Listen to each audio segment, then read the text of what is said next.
Tonight, weather misery for millions. A massive and deadly storm batters parts of eastern Canada and the U.S.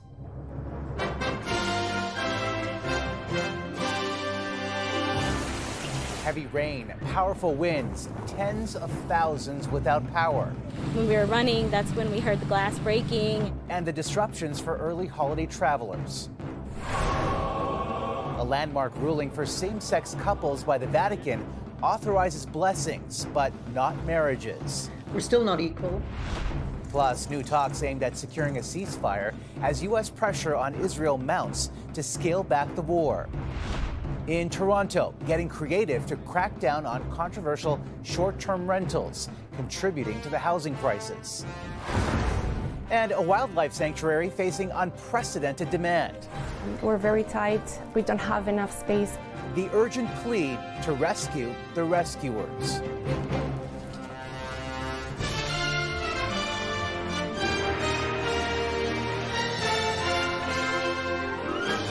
CTV National News with Omar Sachedina. Good evening, everyone. Severe weather is slamming large parts of eastern Canada and the United States tonight, where millions are on alert ahead of one of the busiest travel periods of the year. The torrent of water is threatening homes, turning roads into rivers. Significant amounts of rain in every coastal state from Florida northward. And here at home, Environment Canada has issued warnings in parts of at least 6 provinces, where the same system is also bringing heavy rain, high winds, and cutting off power to thousands. CTV's Vanessa Lee starts us off with the warnings and the records. The powerful storm system unleashed heavy rain and hurricane-force winds in parts of the eastern U.S., knocking out power to hundreds of thousands. Massive trees toppled over, crushing cars and damaging homes. When we were running, that's when we heard the glass breaking and we came out and then the tree was there. In Maine, a 40-year-old man trying to clear debris from his roof was killed by a falling tree, while first responders in New Jersey rushed to rescue drivers caught off guard by rising floodwaters. Officials urged people to stay home as a busy holiday week got underway. All flights at Boston's Logan International Airport were grounded this morning, and dozens of flights in the New York City area were canceled or delayed. Conditions in Florida were so bad, this driver couldn't see the road ahead, going right over a seawall. Fortunately, he was saved. The storm barreling up the East Coast is bringing heavy rain and strong winds to Atlantic Canada. In Nova Scotia and New Brunswick, tens of thousands of homes are already in the dark, with more outages expected overnight. What we are expecting, though, is that there will be a prolonged period of winds above 80 kilometers an hour, which may delay some of those restorations. Quebecers woke up to rainfall warnings and record temperatures. At 6 degrees, this is the warmest December 18th in Ottawa in more than a century. A rare and unusual system for this time of year. There is an increase of that phenomenon with the climate change. We also have the El Nino phenomenon that is going on in the Pacific right now. In Montreal, the rain will turn into light snow tomorrow. And with sunshine in the forecast for the rest of the week, the odds of a white Christmas here are very slim, Omar. All right, Vanessa Lee in Montreal tonight. Vanessa, thank you. And let's bring in CTV Atlantic's chief meteorologist, Kaylin Mitchell, to walk us through this active weather and what's in the forecast. Kaylin. Thank you, Omar. Well, it's a strong coastal storm that made its way up the eastern seaboard of the United States before cutting up through New England and now on its way in towards Quebec. Here in Atlantic Canada, we call this type of storm system kind of an inside runner because the track of the storm is off towards the west of us. And what that does is it keeps us on the rainy side of this weather system, a strong pull of some very warm air up the eastern seaboard in high and gusty southerly winds. And some of that heavier rain will wrap all the way back into eastern areas of Quebec. In fact, there were rainfall warnings out not only for the Atlantic provinces, but also in Quebec because of this weather system. Pockets of brighter colors here, especially the oranges into the reds, indicating some possible rainfall amounts of 50 millimeters or more.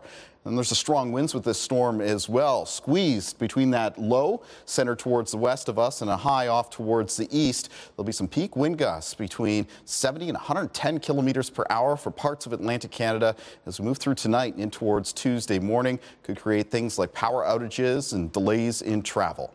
Omar. All right, Kaylin, thank you so much for this tonight. They also got a downpour down under. Months worth of rain fell on parts of Australia in just a few hours. Record flooding cut off tourist towns along the famous Great Barrier Reef, forcing people to retreat to their rooftops and wait to be rescued. Thousands lost power and a major airport was closed. In northwest China, a deadly earthquake pounded the region tonight. More than 110 have died in the magnitude 6.2 quake. Hundreds more are injured. Homes and roads were damaged and power was knocked out. The epicenter of the quake was 1,300 kilometers southwest of Beijing. North Korea says it's tested its newest intercontinental ballistic missile.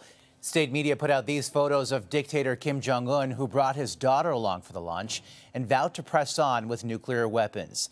The missile flew about 1,000 kilometers, then landed in the ocean. A radical shift in policy by the Vatican will now permit Catholic priests to bless same-sex couples. Pope Francis made the formal approval today, but the Roman Catholic Church still insists that ritual should not be confused with the sacrament of marriage, which it maintains is between a man and a woman. Here's CTV's Judy Trent. One day after celebrating his 87th birthday, Pope Francis made a landmark ruling directed at gay Catholics. The Vatican, in a move to welcome more people into the church, declared that priests could bless same-sex unions. Long overdue. You know, if Jesus said love was love, then love is love, isn't it? It's such a big step that I would take a blessing, you know, since I'm already married. The policy shift does not change the church's definition of marriage as an exclusive union between a man and a woman. The blessings will not look like a marriage ceremony, but would allow gay parishioners to feel welcome in participating in some rites. They are welcome to receive the sacrament of communion and confession should they choose to. The church's attitude has significantly shifted since the beginning of the year, when the Pope had signaled his intentions for the policy change. Every man and woman must have a window in life when they can see the dignity of God. And being homosexual isn't a crime. It is a human condition, said the Pope in January. But the Catholic Church still considers homosexuality a sin. And critics say the ban on same-sex marriage contradicts its attempts to be more inclusive. Our bodies are still considered to be inferior, and that our relationships are considered to be inferior. So, you know, I see pockets and glimmers of hope with this Pope, but at the same time, I don't think it's going to have a huge positive impact. In addition to offering blessings for same-sex relationships, the Pope also said in November that transgendered people could be baptized in the church and become godparents. Omar, it's all part of the Pope's vision for a more inclusive church. All right, Judy, thank you for this tonight. The U.S. Defense Secretary was in Tel Aviv today, raising concerns about the number of civilian casualties in Gaza, while also supporting Israel's right to defend itself. The Israeli defense minister said the next phase of the war is coming soon, but added there's no timeline yet on when it will end. CTV's Adrian Gobriel reports. The cries of innocent children have now become part of the chilling chorus of this war. As the number of young victims grows, this hole in the wall of a maternity ward in southern Gaza paints a painful picture. The Hamas-led health authority says a 13-year-old girl was killed here by an Israeli tank shell. There's also precious lives being delivered into a world of death and destruction. As a new generation of Gazans are born into homelessness, they're struggling to survive the Israeli military's response to Hamas's October 7th massacre. The grandmother of one infant asking, is it fair that a baby like her be born into terror and fear? Today, Hamas posted video of 3 elderly Israeli men who are believed to have been taken hostage more than 10 weeks ago. In the recording, One man says they're suffering greatly in very harsh conditions while pleading for their release.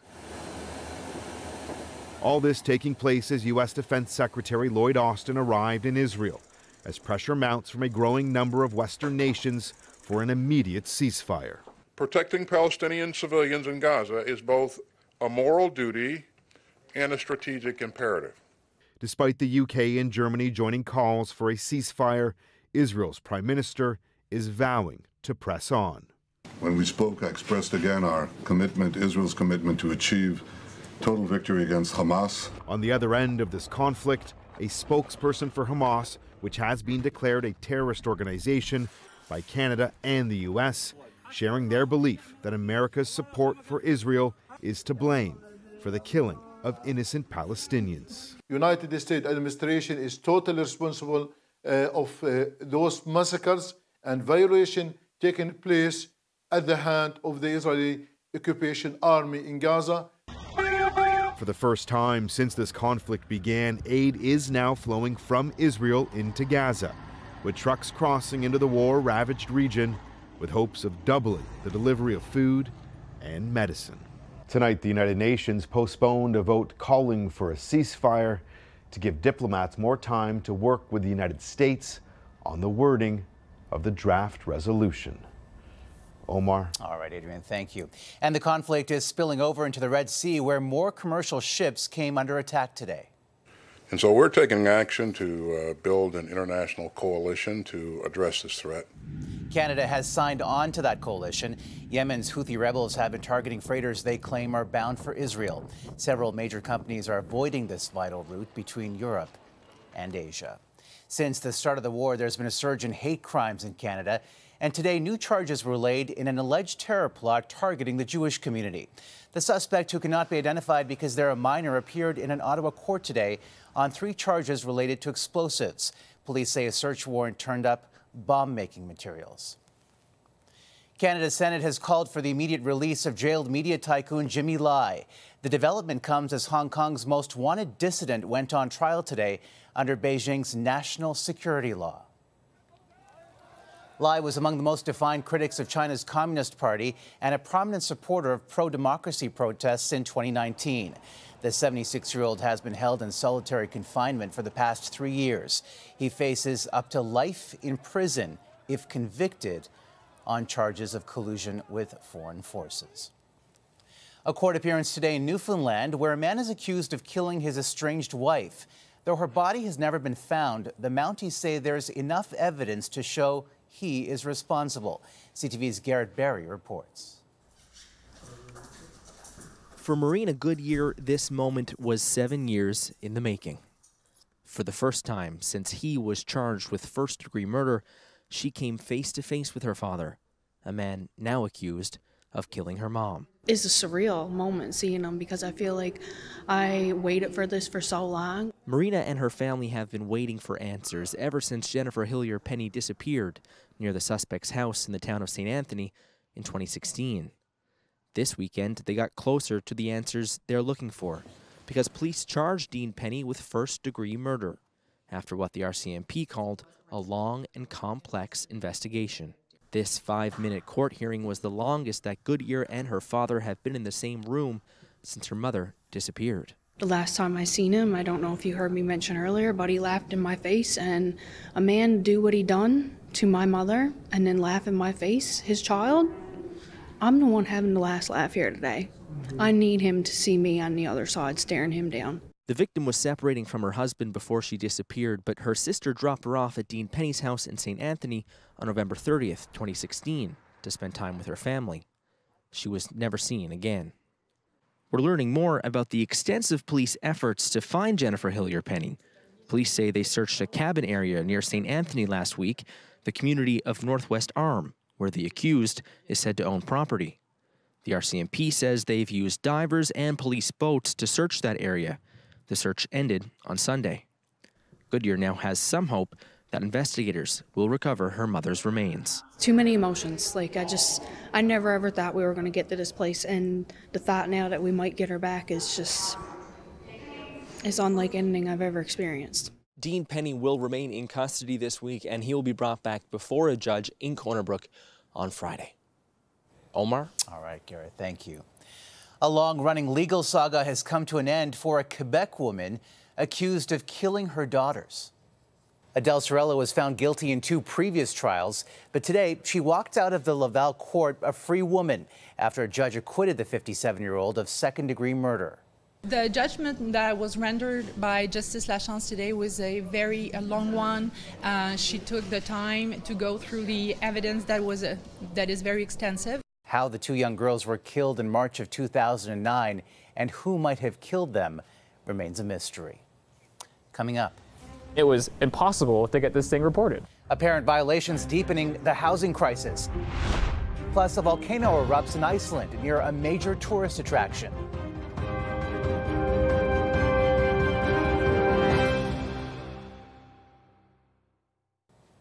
Frustrated with what they insist is a lack of enforcement when it comes to short-term rentals, a Toronto community group is taking matters into its own hands.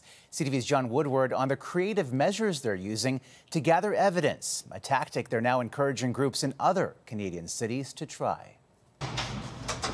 What you're looking at is a last resort, a community group trying to blow the whistle on what they believe is an illegally operating short-term rental and taking CTV News along, too.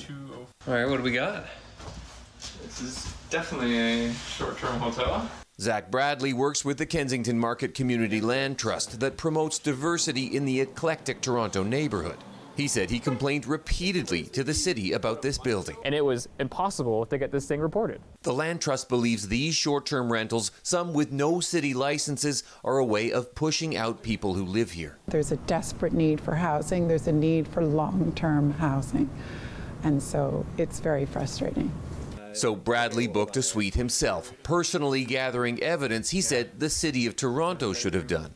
100% the city should be out here doing this. He took it to the city, which says their investigation is active and that they've already found previous violations by the operator. But they admit enforcement is a challenge. We've got a long way to go when it comes to our enforcement on some of these short-term rental files. And it's hardly the only place in Canada wrestling with the issue. BC passed a new law in the fall, and the federal government has proposed tax changes to make short-term rentals less lucrative and push suites back into the rental market.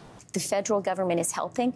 We think that's going to create 20, 30, 40,000 apartments available right away for people to rent. The federal government is also offering $50 million in support for cities trying to enforce short-term rental rules. Bradley says cities should use that money to book suites to get evidence so community groups don't have to. Omar? All right, John Woodward in Toronto tonight. John, thanks. As for longer-term housing, the latest numbers show the average rent in Canada was almost $2,200 last month. According to rentals.ca, that's up 8% from this time last year. The most expensive cities are Vancouver and Toronto. Economists say the rental market is hot because higher interest rates on mortgages makes it harder to buy. Finding a sense of stability for single-parent households has been difficult during times of need.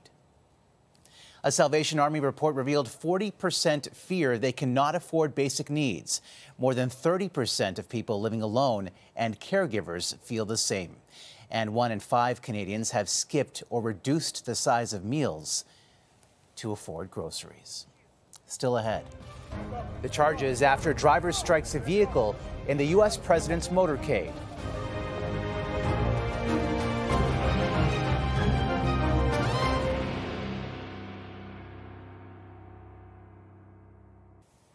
Marvel Studios has dropped actor Jonathan Majors after the rising Hollywood star was found guilty of attacking his former girlfriend. You think you can beat me? I am king!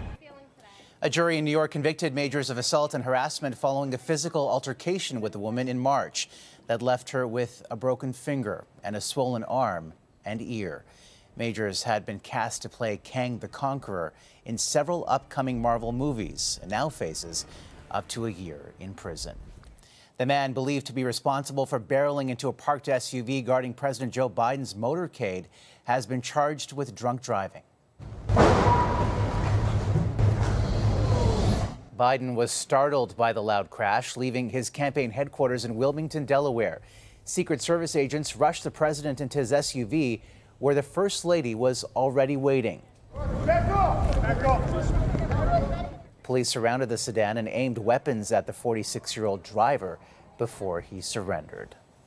A volcanic eruption has turned the night sky over Iceland a blazing red, yellow, and orange. The volcano unleashed streams of semi-molten rock along the ridge of a hill about 50 kilometers southwest of the capital. The flare-up was widely expected after strong seismic activity in the area damaged several homes last month and prompted the evacuation of a small fishing village. Well, the streaks of fire in this next story are made by humans. An island in the North Sea at the very top of Scotland has won approval to become Britain's first spaceport. Up to 30 rockets every year will be able to launch from here and into orbit. Time for a short break, but straight ahead. We're very tight. We don't have enough space. A wildlife center spreading its wings.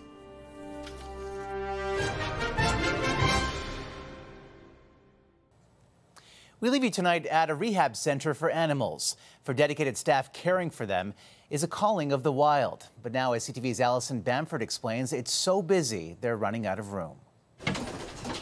So we feed them a specific amount of crickets. It's lunchtime for many of the patients here at Salthaven West Wildlife Rehab. So once I feed them, they might be a little more active. On the menu, anything from live crickets to earthworms and berries. We get in 140 different species in our care, and we have treatment plans for all of them. We know exactly what nutrition they need. We know what treatments they require. The nonprofit treats a revolving door of animals, around 1,500 every year. Some are injured or sick. Others have been displaced, like these western tiger salamanders. Now, these guys are endangered, and their numbers have declined drastically in the last few decades. They're just a handful of the 60 animals currently in care. This bat was caught in a sticky trap. The basement clinic worked well when the group only served a couple hundred patients annually. But as their reputation grows, so does the clientele, which means the examination table now doubles as the admin desk. We can't probably survive another busy season here. We're very tight. We don't have enough space. And space is hard to come by. For the last year, the group has been fundraising for a new facility. Without one, more animals will have to be turned away. We have to communicate with some wildlife rehabs outside of the province who have more space and can take in like a pelican, for example, which we are not able to overwinter here due to the size. For now, the wildlife rehab must be creative with its space to treat as many patients as it can. Alison Bamford, CTV News, Regina. A huge need. And that's a snapshot of this Monday. For all of us at CTV National News, thank you for watching. Good night and see you tomorrow.